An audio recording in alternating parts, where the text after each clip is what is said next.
살다 보면 누구나 어려운 상황에 처하는 경우가 있습니다. 경제적인 어려움에 처할 수 있습니다. 또 관계적인 어려움에도 처할 수도 있습니다.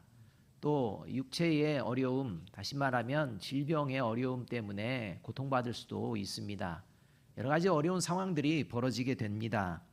이런 어려운 상황 속에서 어려움을 해결할 수 있는 방법을 찾게 되면 그나마 안도감과 함께 기대와 희망도 가지게 됩니다. 특히 나와 매우 절친한 사람을 통해서 내가 겪고 있는 어려움이 해결될 수 있다면 그때는 더욱더 기대와 희망이 생겨나게 됩니다. 그런데 정작 어려움을 해결해 줄 수 있을 것이라고, 도와줄 수 있을 것이라고 생각했던 그 절친으로부터 거절을 당한다면 그 마음에 받는 상처는 이루 말할 수가 없을 것입니다.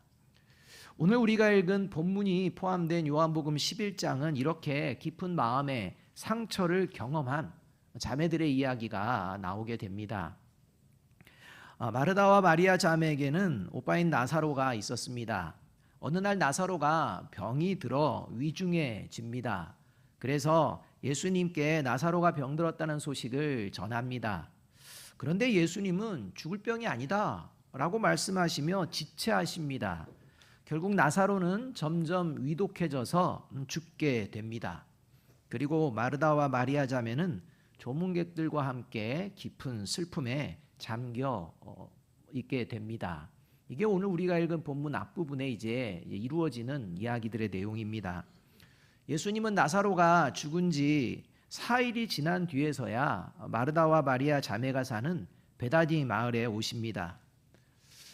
특히 예수님과 나사로의 가족은 매우 친밀한 관계였음에도 불구하고 예수님은 위독한 나사로를 바로 찾아오지 않으시고 늦장을 부리신 겁니다. 그 장면이 요한복음 11장 5절과 6절 말씀에서 등장합니다. 예수께서 본래 마르다와 그 동생과 나사로를 사랑하시더니 나사로가 병들었다 함을 들으시고 그 계시던 곳에 이틀을 더 유하시고,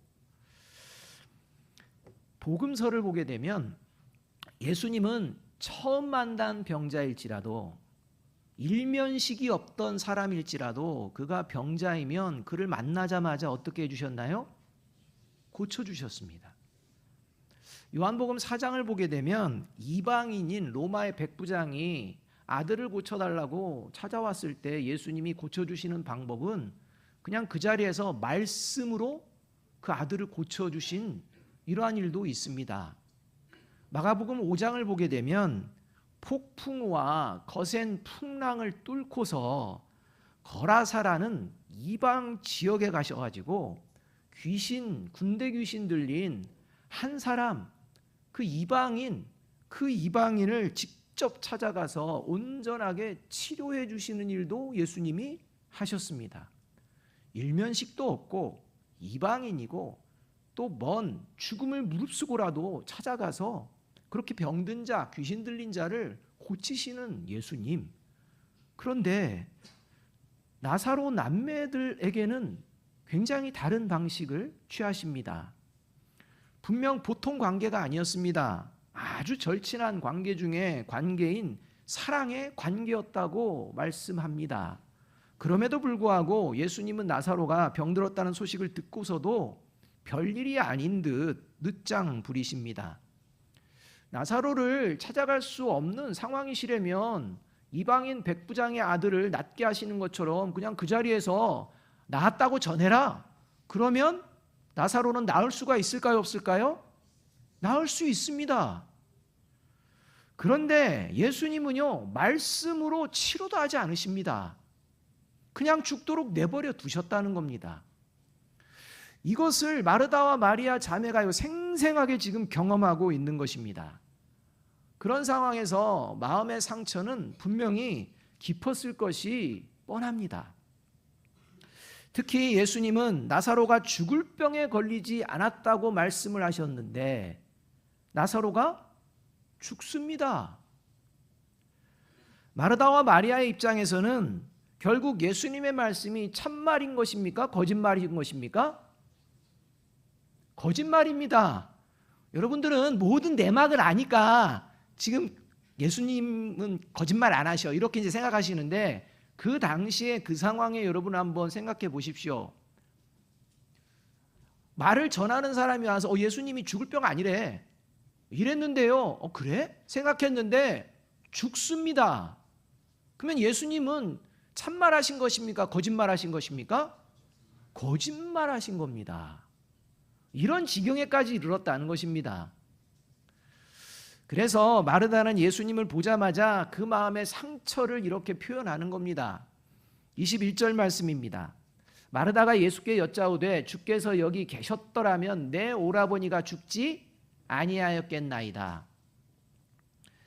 마리아 역시 32절에 보면요, 마르다, 언니 마르다와 똑같이 얘기합니다. 다시 말하면 이 말은 한마디로 이런 겁니다. 왜 인제 오셨습니까? 이겁니다. 마르다와 마리아 두 자매의 마음속에는 나사로가 위독했을 때 예수님이 지체하지 않으시고 오셨다면 나사로는 분명 죽지 않았을 겁니다 라는 확신이 있다는 겁니다. 그만큼 예수님이 지금 늦게 오신 것을 가슴 아프게 여기며 말하고 있는 상황입니다. 이렇게 마음에 아쉬움과 깊은 상처를 가진 마르다의 말씀을 듣고서 예수님께서는 그래 좀 내가 늦었지 미안하다 다 뜻이 있어 라고 위로의 말을 하실까요? 안 하실까요? 안 하십니다. 그런 말씀 없으십니다. 대뜸 예수님께서는 자기가 하고 싶으신 말씀만 하십니다. 그리고 그 말씀 중에 어떤 말씀이 있느냐, 너 내가 누군 줄 알아? 내가 누군지 알려줄게, 이 말씀을 하십니다. 지금 예수님 때문에 상처받고 예수님 때문에 힘들어하고 있는데 위로는커녕 너 나 누군지 몰라? 이런 말씀을 하신다는 겁니다. 그 말씀이 25절 상반절 말씀입니다. 같이 한번 읽어보겠습니다. 시작. 예수께서 이르시되 나는 부활이요 생명이니.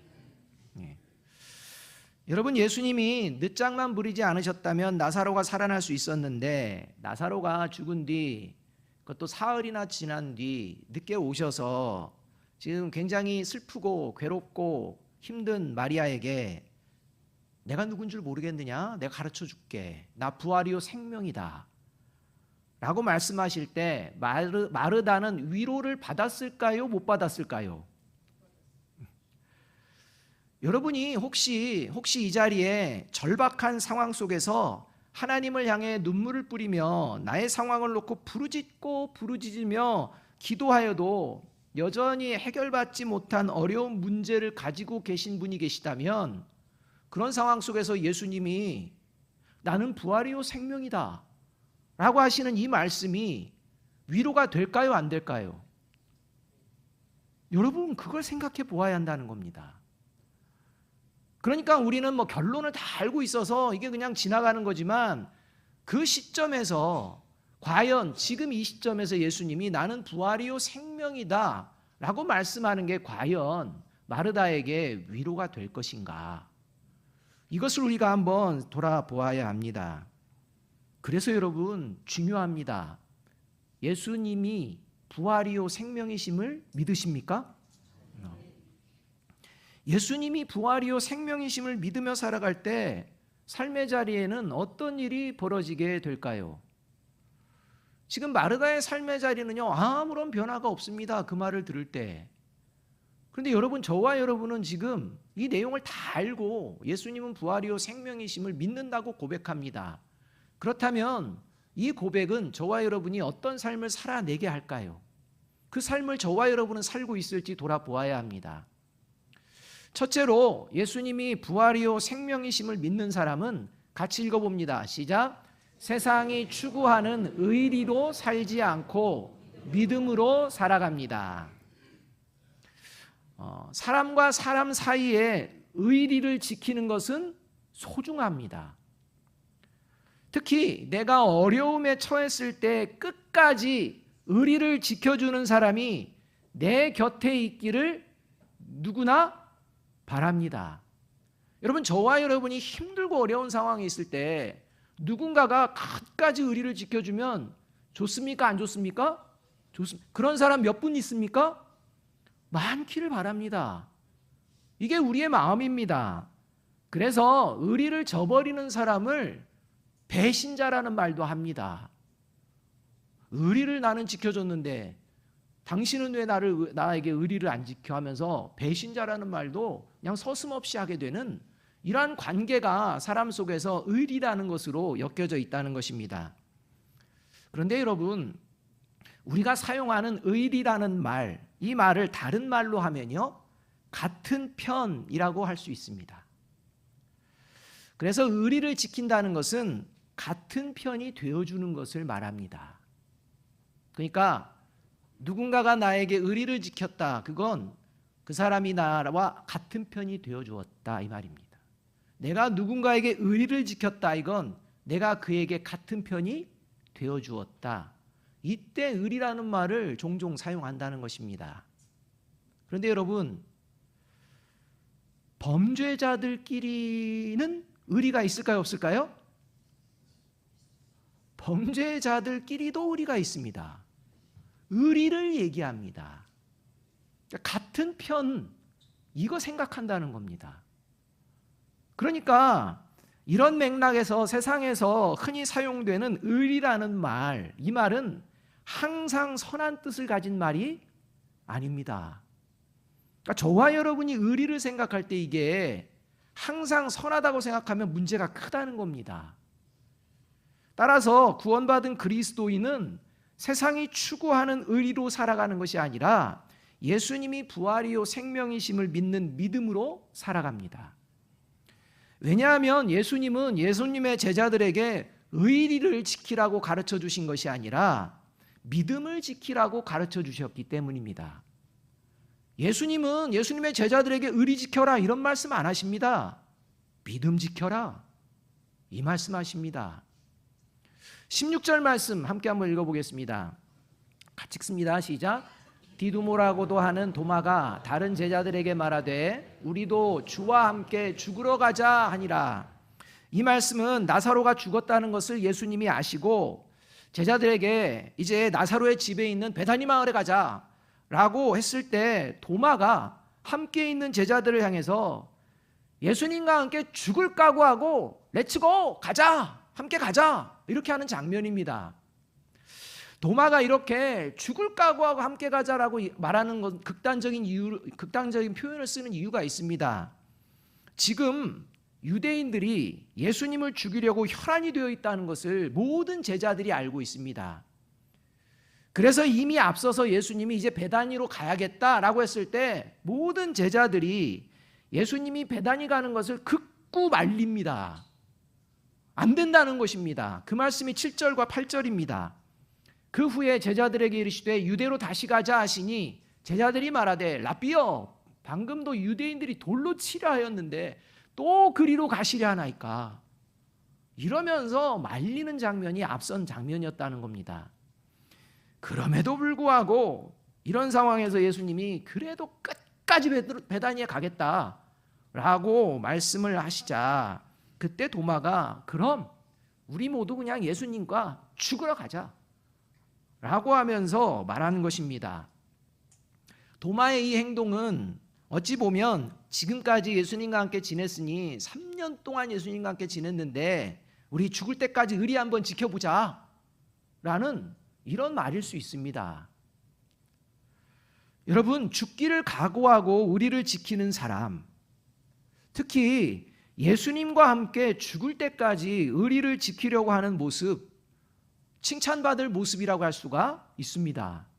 끝까지 예수님께 의리를 지키고 예수님과 함께 죽을 정도까지 각오하는 이 모습, 칭찬받을 만한 모습이라고 할 수 있습니다. 그러나 도마의 행동에는 문제가 있습니다. 그것은 지금 도마는 예수님이 하신 말씀보다는 자신의 생각에 자기가 살아온 방식에 그냥 꽉 사로잡혀 있기 때문이라는 것입니다. 예수님의 말씀이 그 마음에 있는 게 아닙니다. 자기 생각이 있는 겁니다. 왜냐하면 도마가 말하기 바로 직전에 예수님께서 유대인들의 위협이 있을지라도 나사로의 집에 가야 되는 이유를 제자들에게 아주 분명하게 말씀해 주셨기 때문입니다. 15절 말씀입니다. 내가 거기에 있지 않은 것이 너희를 위하여 도리어 잘된 일이므로 기쁘게 생각한다. 이 일로 말미암아 너희가 믿게 될 것이다. 그에게로 가자.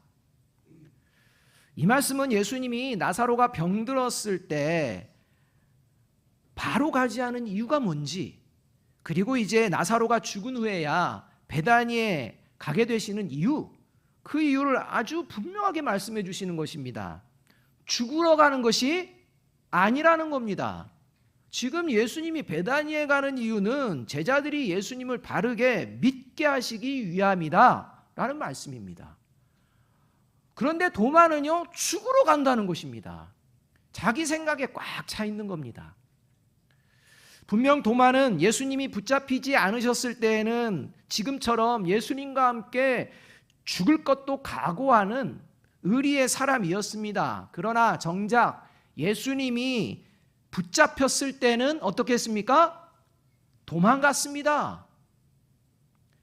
또 예수님이 십자가에서 죽으신 후에도 제자들과 함께 했습니다. 3년 동안 함께한 제자, 그들과 내가 의리를 지키며 함께해야지 하면서 함께 했습니다. 그러나 예수님이 부활하셨다는 제자들의 말을 들었을 때 믿지 않습니다. 결국 도마의 문제는 뭐였느냐? 믿음의 문제였다는 것입니다. 여러분, 사람과 사람 간의 의리를 지키는 것 중요합니다. 그러나 분명한 것은 의리를 지킴으로 영원한 생명을 얻는 것이 아닙니다. 오직 예수님을 믿는 믿음만으로 영원한 생명을 얻게 됩니다. 이것을 보여내며 살아가는 존재가 예수님 믿는 사람입니다. 그래서 예수님은 마르다에게도 26절 하반절에서 이것을 네가 믿느냐라고 질문하고 계시는 겁니다. 여러분, 교회에 나오는 분들 중에 의리 때문에 나오는 분들이 있습니다. 그런 분들이 가장 많이 나오는 때도 있습니다. 언제냐면 전도축제 행사할 때, 이때 되면 그래 내가 너를 봐서 한번 나가줄게 이러면서 가장 많이 모입니다. 한마디로 의리입니다. 여러분, 그렇게 나오신 분들이 대부분이 교회에 정착할까요? 아닙니다. 그리고 이제는 나도 가줍니다. 여러분, 그러니까 오늘 이 예배 자리에 와야 되는데 전도축제 행사할 때 다른 교회도 가줍니다. 그런 경우 있습니까? 없습니까? 있습니다. 왜요? 의리 지켜야 되니까. 그러니까 여러분, 이런 식으로 교회를 다니는 분들이 있다는 것입니다. 그래서 저와 여러분의 모습 가운데에 그런 모습은 있는지 아닌지 분명히 알아야 됩니다. 저와 여러분 가운데에 교회 다니면서 나랑 같은 편이 있나 없나 이거 살피시며 다니시는 분은 세상적인 의리로 살아가는 사람입니다. 내가 보니까 이 교회에 나와 같은 편이 많네? 그럼 교회 다닙니다. 내가 보니까 나랑 같은 편이 없네? 그럼 어떻게 할까요? 이제 본인 편이 많은 곳을 찾습니다. 여러분, 이게 세상이 추구하는 의리로 살아가는 사람입니다. 왜냐하면 교회 공동체는 사람과 같은 편이 되는 곳이 아닙니다. 누구와 같은 편 되는 곳입니까? 하나님과 같은 편이 되는 겁니다. 따라서 내가 하나님 편에 있는지는 관심이 없고 그저 나랑 같은 편에 있는 사람이 많은가 적은가 이런 거에 관심이 있는 사람들, 이 사람들은 예수님 믿는 사람은 아닙니다. 저와 여러분은 오늘 이 자리에 누구 때문에, 무엇 때문에 와 계십니까? 하나님 때문입니까? 사람 때문입니까? 믿음 때문입니까? 의리 때문입니까? 바라기는 세상이 추구하는 의로 살지 않고 믿음으로 살아가는 저와 여러분이 되시기를 주님의 이름으로 축복합니다. 그래서 둘째로 예수님이 부활이요 생명이심을 믿는 사람은 이렇게 살아갑니다. 같이 읽습니다. 시작. 오늘 부활신앙으로 살아갑니다. 23절과 24절 말씀 함께 읽습니다. 시작. 예수께서 이르시되 내 오라비가 다시 살아나리라. 마르다가 이르되 마지막 날 부활 때에는 다시 살아날 줄을 내가 아나이다. 이 말씀에 의하면 예수께서 죽은 나사로가 살게 될 것이라고 말씀하시자 마르다가 미래에 있을 부활의 때에는 다시 살아나는 것 나도 알고 있습니다 라고 대답하는 장면입니다. 오늘 살아날 것은 전혀 믿지 않습니다. 여러분, 미래에 언젠가 나사로가 살아난다면 여러분 마르다는 그 슬픔 가운데서도 소망과 위로를 받을 수 있을까요, 없을까요? 소망과 위로를 받아야 됩니다. 근데 그런 걸 받지는 못합니다. 마르다도 구약의 말씀을 통해서 부활에 대해서 알고 있습니다. 그런데 문제는 마르다가 알고 있는 부활은 현재와는 무관한 부활입니다. 그러니까 부활이 내 삶의 현재 능력으로 나타나지 않는다는 겁니다. 전혀 영향력을 미치지 못한다는 것입니다. 미래에 언젠가 이루어질 것이라는 그냥 막연한 부활에 대한 지식만 있는 겁니다. 다니엘서의 12장 2절은요 분명히 부활에 대해서 이렇게 말씀합니다. 땅의 티끌 가운데에 자는 자 중에서 많은 사람이 깨어나 영생을 받는 자도 있겠고 수치를 당하여서 영원히 부끄러움을 당할 자도 있을 것이며 입니다. 예수님 당시 바리새인들 역시 이 구약의 말씀을 기억하며 부활을 믿는다고 했습니다. 그런데 바리새인들의 문제는 마르다처럼 부활에 대한 지식을 믿음으로 착각했다는 겁니다. 여러분, 부활을 믿는다면 지금 죽음이라는 상황에서 다시 소망을 회복할 수가 있습니다. 계속 슬퍼하고 괴로워하지 않습니다. 그런데 지금 마르다와 마리아는요 계속 슬픈 겁니다. 예수님을 향해서는 왜 이제 왔느냐고 이렇게 말하는 지경까지 이르렀다는 것입니다. 하나님이 말씀하신 부활이 삶의 자리에서 능력이 되지 않습니다. 여러분, 부활에 대한 지식이 있는 것과 부활을 믿는 건 전혀 다릅니다. 부활에 대한 지식만을 가지고 살아가는 사람은 예수님을 믿는 사람이 아닙니다. 예수님이 부활이요 생명이심을 믿는 사람은 오늘 부활신앙으로 살아가게 되어 있습니다. 어떤 상황이 있을지라도 말입니다. 4절 말씀 우리 함께 한번 읽어보겠습니다. 4절입니다. 같이 읽습니다. 시작. 예수께서 들으시고 이르시되 이 병은 죽을 병이 아니라 하나님의 영광을 위함이요 하나님의 아들이 이로 말미암아 영광을 받게 하려 함이라 하시더라. 이 말씀에 의하면 예수님은 나사로는 죽을 병을 걸린 게 아니다 라고 말씀을 하십니다. 그런데 실제는 죽습니다. 예수님은 나사로가 죽을 것이라는 것을 모르시고 이 말씀을 하셨을까요? 아셨습니다. 분명 예수님은 나사로가 병으로 죽게 될 것을 아셨습니다. 그렇다면 굳이 나사로가 지금 죽을 병에 걸린 거 아니다라는 말을 하실 필요가 없습니다.